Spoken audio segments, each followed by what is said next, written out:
Bismillahirrahmanirrahim. Assalamu alaikum. My name is Hassan and today we are going to filter WooCommerce report for processing order only in WooCommerce WordPress using custom code. Before starting work, it's my request, please subscribe my channel. Thank you. Now back to our work.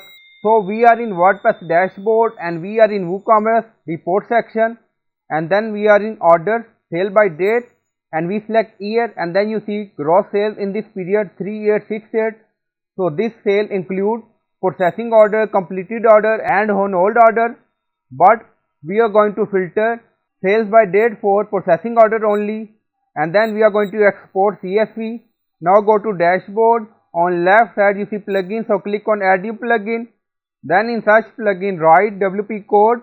So this is plugin WP code, insert header and footer we will use.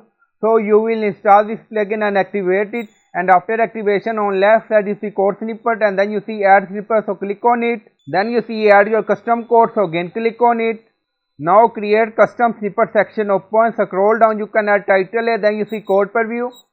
On right side you see code type, drop down select PHP snippet. Now we are going to paste code, and you will find this code in video description or in comment section. Now in code you see order status processing.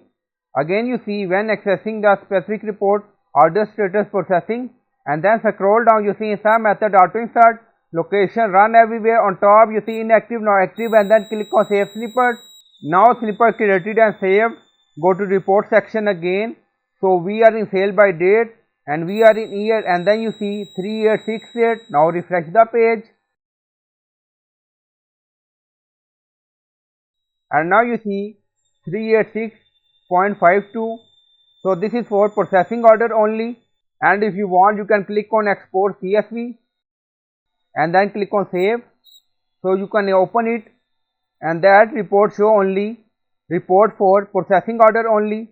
So this code only works for sales by date and sales by product. So click on sales by product and then select year. Now select product ceramic. Now you see 72.56 for processing order only. Now back to code, deactivate code and then click on update. Now code deactivated. Go to report section again. Now you see 72.56 for processing order. Now refresh the page, and then you see 252.56 which include completed order, processing order and on hold order. So this code works for sale by date, sale by product. So I hope you like this video. Please like, comment, share, subscribe. Thank you for watching.